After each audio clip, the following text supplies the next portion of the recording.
السلام عليكم ورحمة الله وبركاته.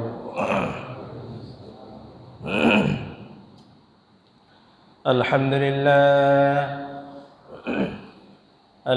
لله نحمده ونستعينه ونستغفره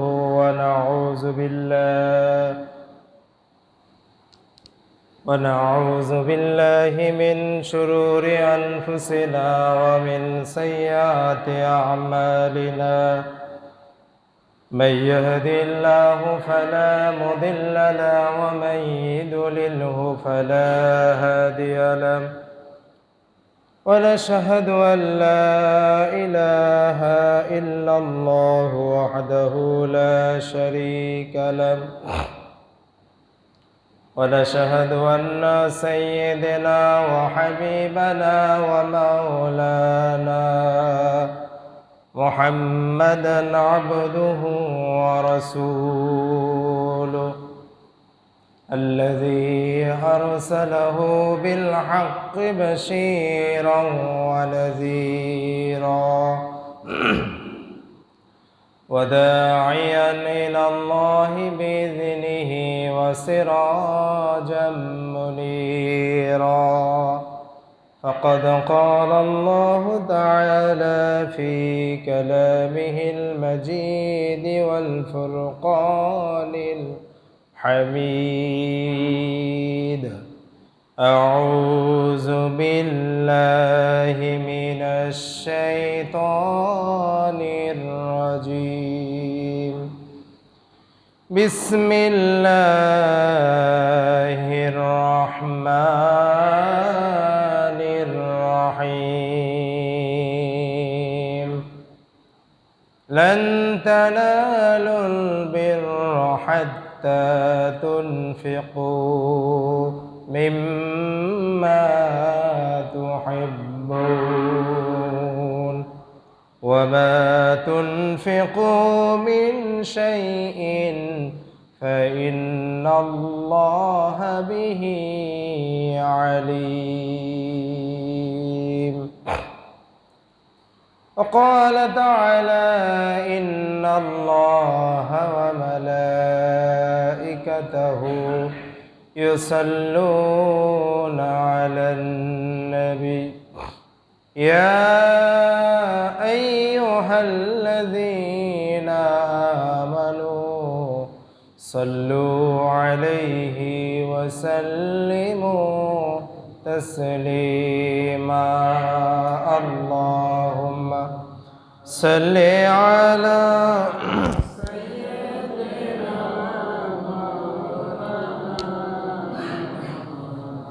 وعلى آل سيدنا مولانا محمد. اللهم صل على مولانا محمد وعلى آل سيدنا مولانا محمد। আলহামদুলিল্লাহ, সমস্ত প্রশংসা সেই মহান রব্বুল আলামিনের জন্য যে আল্লাহ রব্বুল আলামিন জীবনের সবচাইতে বড় নিয়ামত আমাদেরকে সেই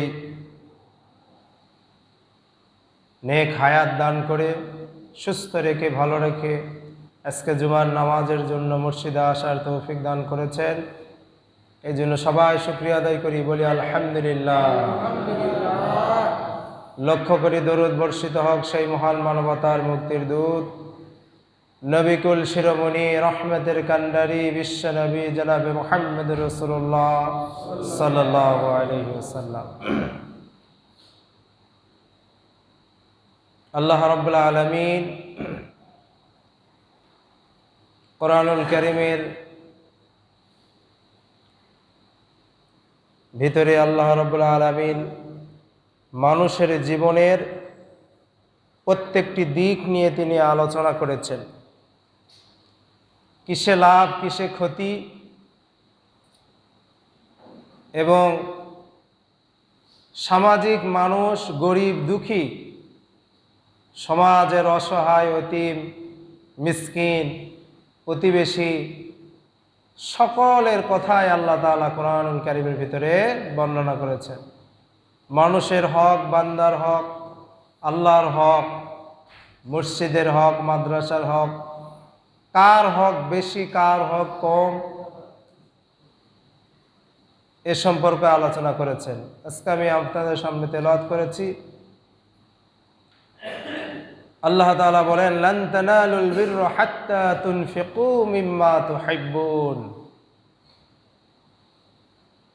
আল্লাহ তাআলা বলেন, হে ঈমানদার লোকেরা, তোমরা যারা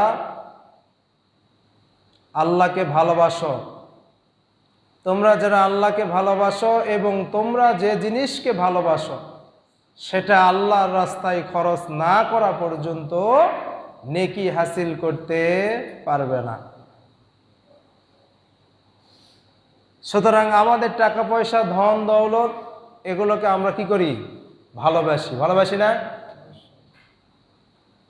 টাকার জন্যই তো ছোটাছুটি, কষ্ট করা, ধন দৌলতের জন্যই তো কষ্ট করা, পরিশ্রম করা।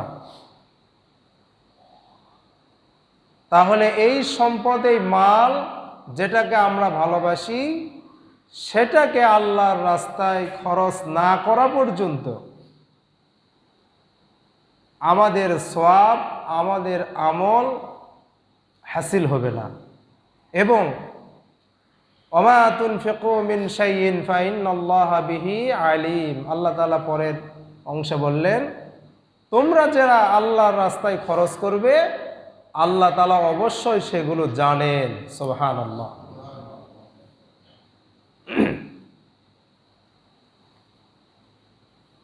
আল্লাহ রাব্বুল আলামিন বলেন, আল্লাযীনা ইউনফিকুনা ফিস-সাররাই ওয়াদ-দাররাই ওয়াল কাযিমিনাল গায়যা ওয়াল আফিনা আনিন নাস আল্লাহু ইউহিব্বুল মুহসিনিন।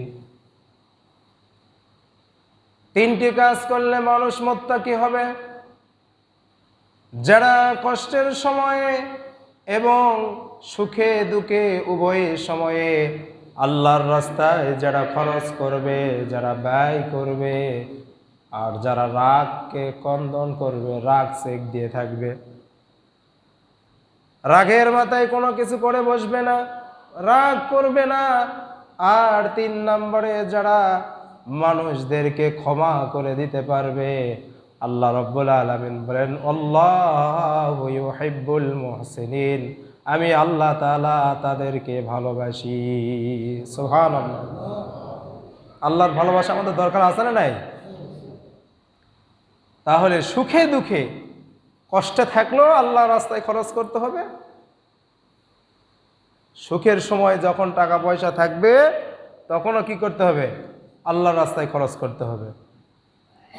কষ্টের সময় খরচ করতে হবে, সুখের সময় খরচ করতে হবে। সুখের দিকে উভয় অবস্থায় সামর্থ্য অনুযায়ী আল্লাহর রাস্তায় কি করতে হবে? খরচ করতে হবে। এবং এই খরচ করার মধ্য দিয়ে মনের ভিতরে কোনো অন্য উদ্দেশ্য থাকা যাবে না। একমাত্র দান করতে হবে আল্লাহকে খুশি করার জন্য। কাকে খুশি করার জন্য? কথা বলেন, কাকে খুশি করার জন্য? আল্লাহকে খুশি করার জন্যই দান করতে হবে। আতর মেখছেন, আতর মেখে এসে মসজিদে যাবেন, মাদ্রাসায় যাবেন, ওয়াজ মাহফিলে যাবেন, গিয়ে যদি মনে করেন লোকেরা বলবে যে বেটা একখানা আতর মেখছে, গন্ধে তো সারা মসজিদ পেয়ে যাচ্ছে, লোকেরা মনে করবে যাক সেই রকম বেটা একটা আতর মেখছে, এই নিয়ত যদি থাকে, তাহলে আতর মাখাই হলো কিন্তু সওয়াব হলো না। আর যদি মনে করেন যে আতর রাসূল করিম সাল্লাল্লাহু আলাইহি সাল্লাম ব্যবহার করেছেন, এই জন্য আমিও সেটা ব্যবহার করলাম, তাহলে এই নিয়তের মধ্যেই আল্লাহ তাআলা অনেক সওয়াব দিবেন। সুবহানাল্লাহ। এই জন্য নিয়ত ঠিক রাখতে হবে।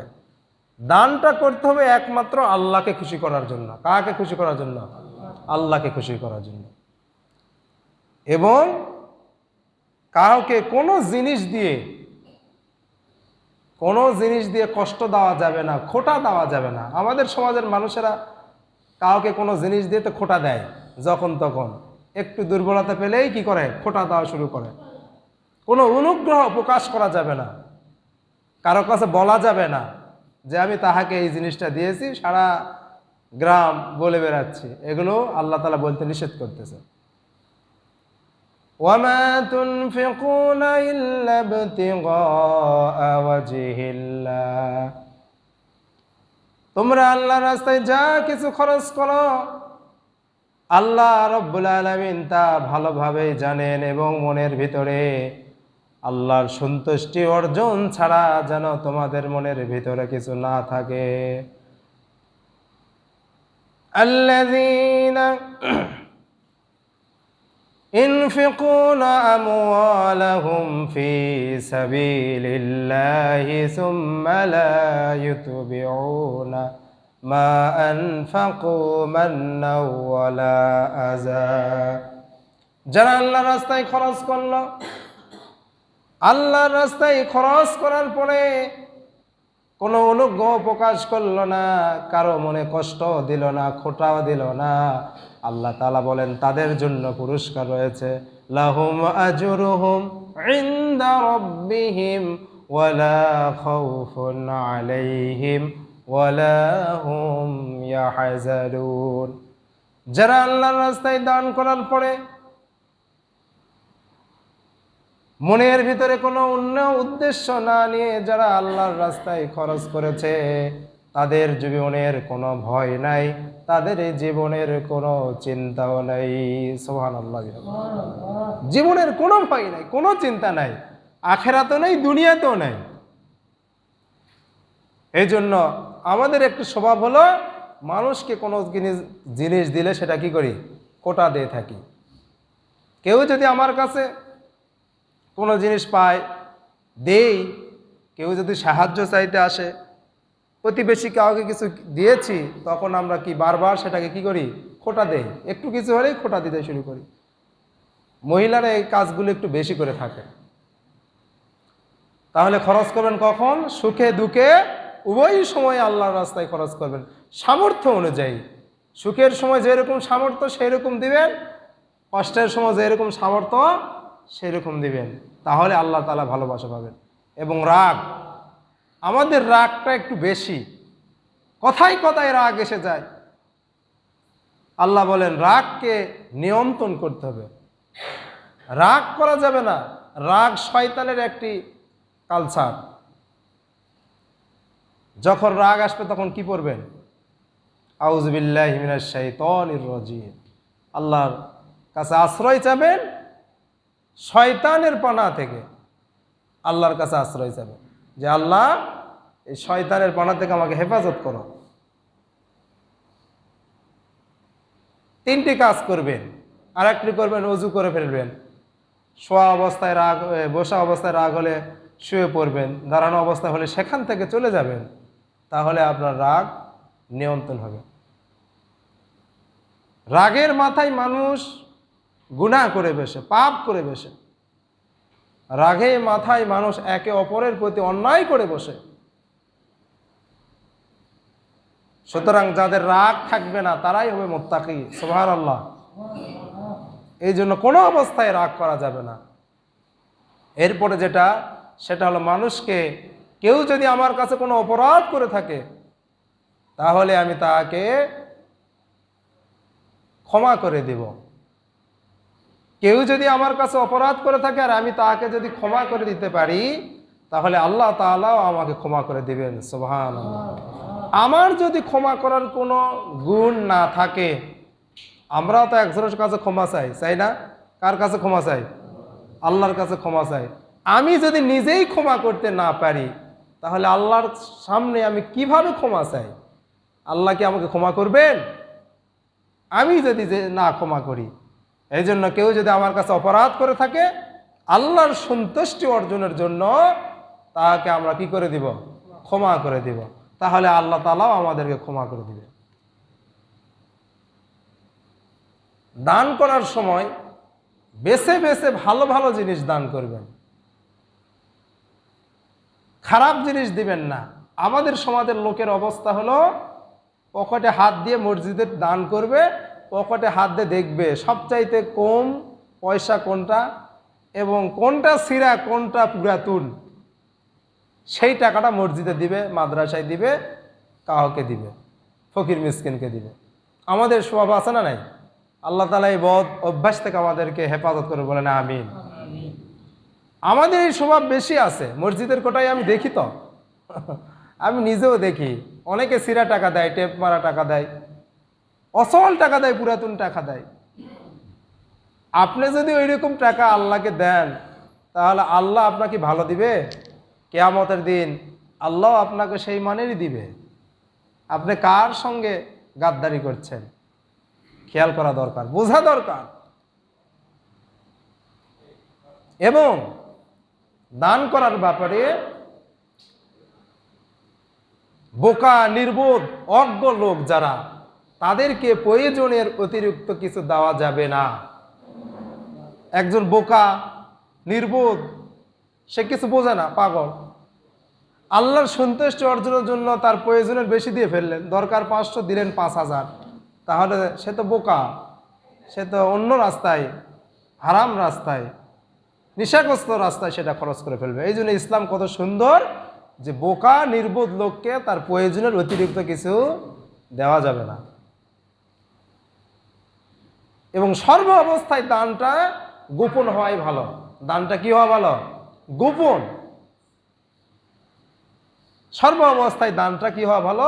গোপন হওয়াই ভালো। যদি প্রকাশ্য দেই, প্রকাশ্যে দেওয়াও ভালো, কিন্তু গোপনে দেওয়া সবচাইতে উত্তম।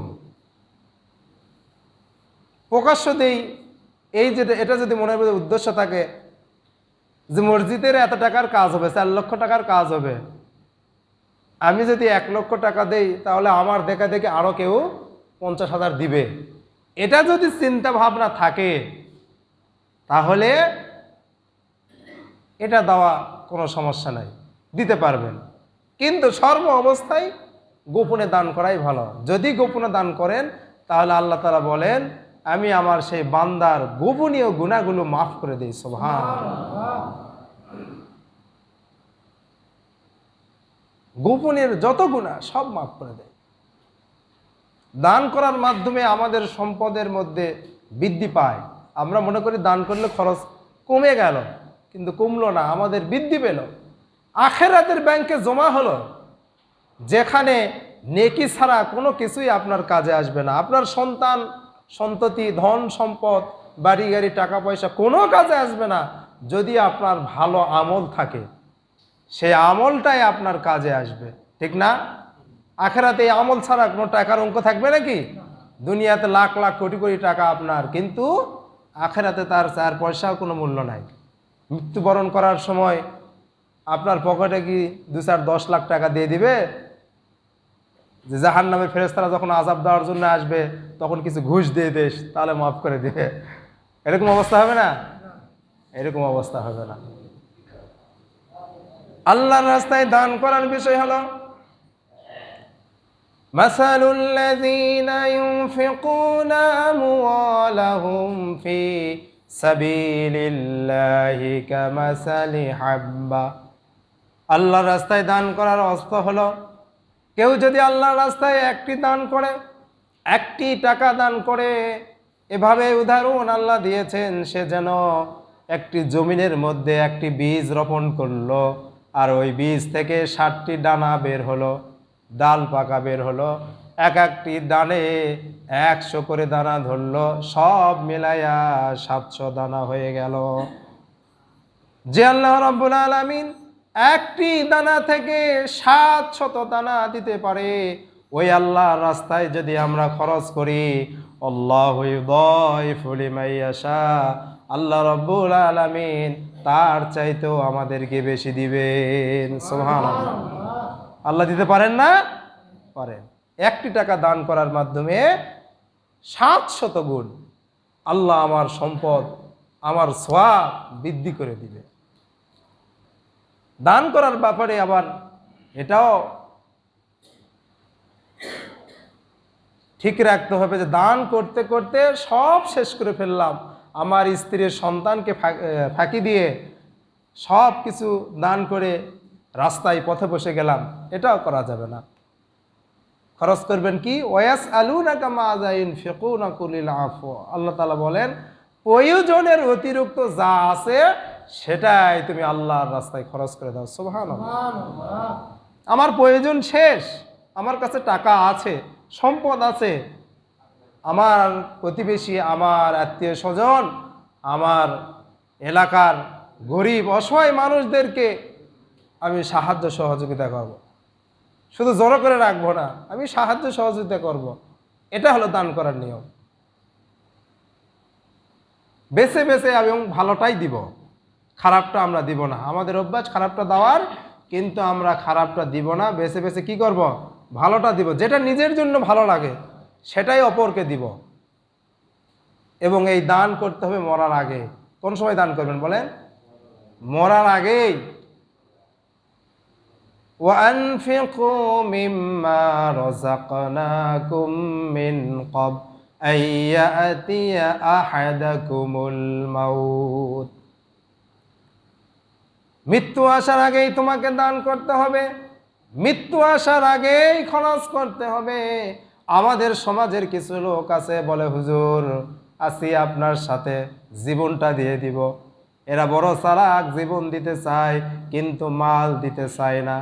আল্লাহ রাব্বুল আলামিন বলেন ওয়া তুজাহিদুনা ফি সাবিলিল্লাহি বিআমওয়ালিকুম ওয়া আনফুসিকুম, মরার আগে দান করো, আগে মাল দাও তারপরে জান দাও। কারণ মাল যদি না দিয়ে জান দিয়ে দাও তাহলে মাল তো থেকেই গেল। সুতরাং আল্লাহর রাস্তায় আগে মাল দাও, এরপরে তুমি জান দাও। মরার আগেই দান করতে হবে, মৃত্যু আসার আগেই দান করতে হবে।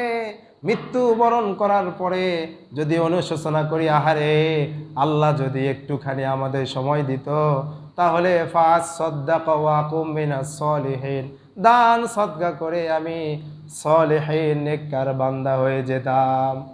আল্লাহ রাব্বুল আলামিন বলবেন ওয়ালা ইউআখিরুল্লাহু নাফসান ইযা জাআ আজালুহা ওয়াল্লাহু খাবীরুম বিমা তা'মালুন। মৃত্যু যখন এসে যাবে, নির্ধারিত সময়ে তোমাকে তোমার জান কবজ করা হবে। 1 সেকেন্ড আগেও তোমার মৃত্যু হবে না, 1 সেকেন্ড পরেও তোমার মৃত্যু হবে না। নির্ধারিত সময়ে তোমার মৃত্যু হয়েছে।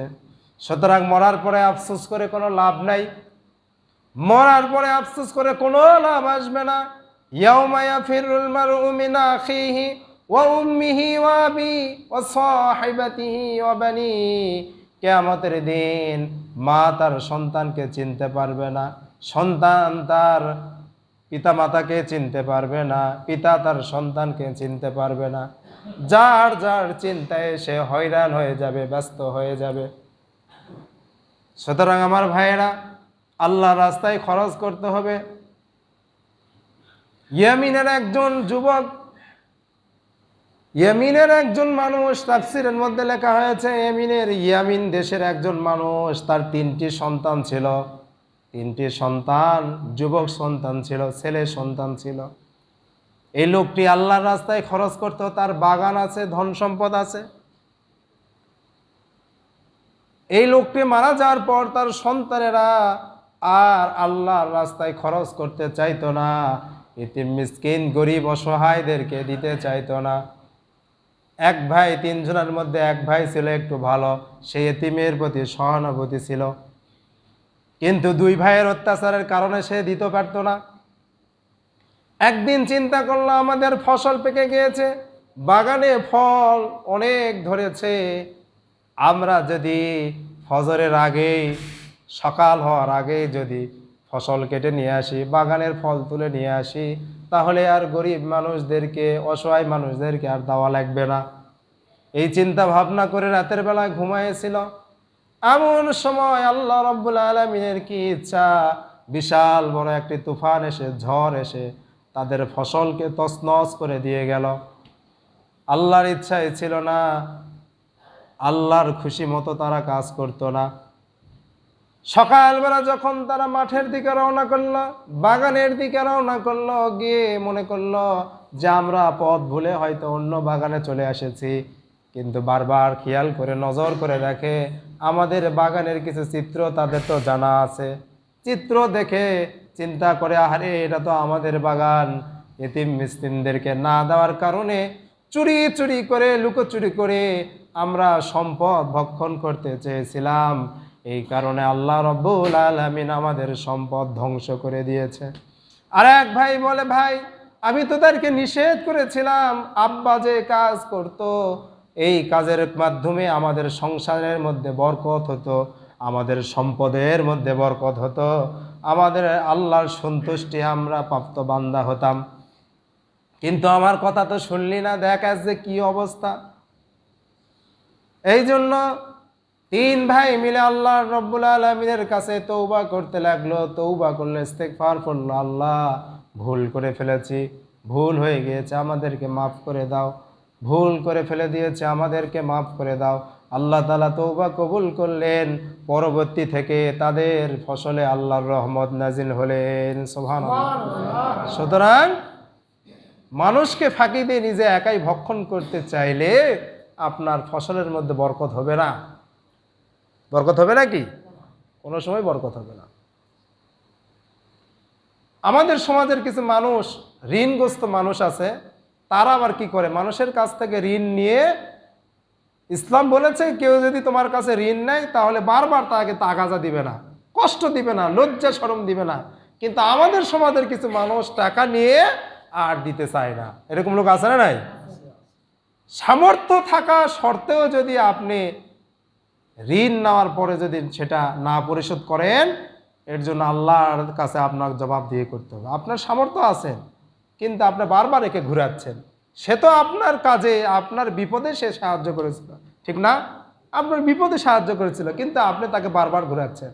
আর যদি বোঝেন যে না, লোকটার আসলে নিয়ত ভালো, চরিত্র ভালো, দেওয়ার ইচ্ছা আছে, কিন্তু দিতে পারতেছে না, অর্থ নাই, তাহলে আল্লাহ তাআলা বলেন তাহাকে সময় দাও, তাহাকে সময় দাও, সচ্ছল হওয়া অবস্থা পর্যন্ত তাহাকে সময় দাও। আর তুমি যদি তাহাকে মাফ করে দিতে পারো তাহলে তো অনেক ভালো, আমি আল্লাহ তোমাকে মাফ করে দিব। সুবহানাল্লাহ। এমন যে অবস্থা হয় যে না, সে দিতেই পারতেছে না, তাহলে ঋণগ্রস্ত ব্যক্তিকে কি করবেন? মাফ করে দিবেন। ঋণ ভালো জিনিস নয়, এই যে ঋণগ্রস্ত ব্যক্তিকে যদি না দিতে পারেন, আল্লাহ রাস্তায় মাফ করে দিবেন।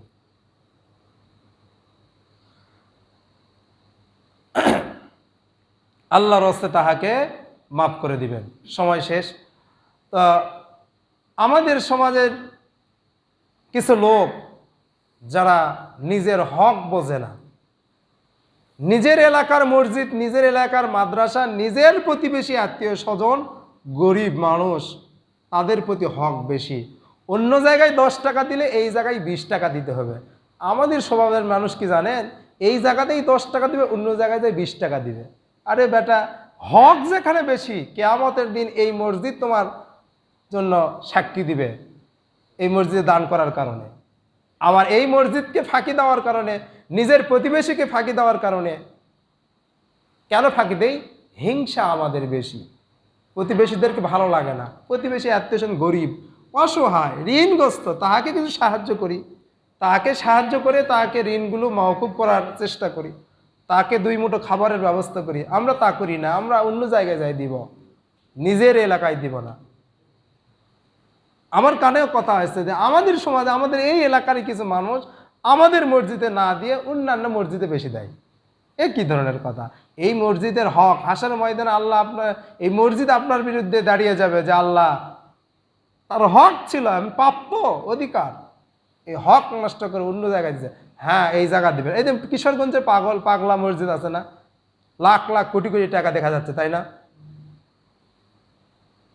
এই বছর কিশোরগঞ্জের পাগলা মসজিদে এই বছর যে টাকাটা খুললো, সেখানে একজন প্রেমিক পত্র লিখে দিয়ে দিয়েছে যে আমি একটি ভালো একটা কি চাই, পাত্রী চাই।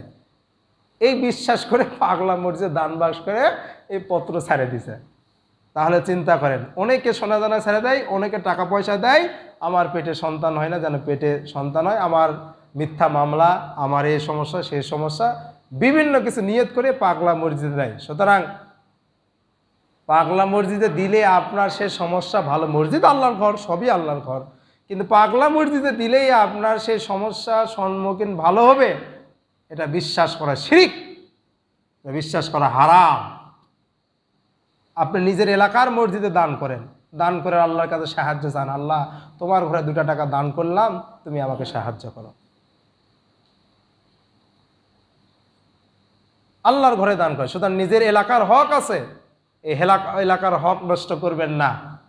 এই এলাকাতে নিজের এলাকার নিজের প্রতিবেশী, অবিল ওয়ালিদাইনি ইহসানা, গরিব আত্মীয় স্বজন, গরিব পিতা মাতা, আমার পিতা মাতা যদি গরিব হয়, আমার আত্মীয় স্বজন যদি গরিব হয়, তাহলে আমায় দান করার ব্যাপারে আমি তাহাকেই আগে দান করব। আমার প্রতিবেশী, আমার ঘরের আত্মীয় স্বজন, তাদেরকেই আগে দান করব। আমার এলাকার মসজিদ যতই সচ্ছল, যতই সুন্দর হোক না কেন, তাও সেখানে দিব, তারপরে ভিন্ন এলাকায় যাই দিব, আবার সব জায়গাতেই দিব, সব মসজিদে সাক্ষী দিবে, সব জায়গাতেই দান করব, কিন্তু নিজের ক্ষেত্রে কি করব, বেশি দেব। এটা হক, এটা আপনার উপরে হক, এই মসজিদ আপনার উপরে হক, এই মসজিদের যারা খেদমত করে তারা আপনাদের উপরে হকদার। আপনারা মসজিদের ইমাম মসজিদের হকও অনেকে নষ্ট করে ফেলতেছেন। দেখ, সেই বিষয় না বলি, বললে অনেকের মন খারাপ করবেন। যাই হোক, তা আল্লাহর আপনাদের কাছে এটাই বলি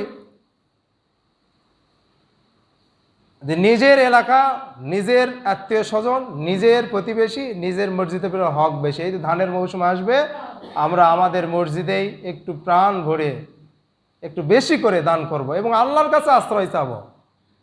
বিভিন্ন জায়গায় টাকা পয়সা দিয়ে তার কাছে আশ্রয় চাই, এটা তো শিরকের পর্যায়ে, ঈমান নষ্ট হয়ে যাবে।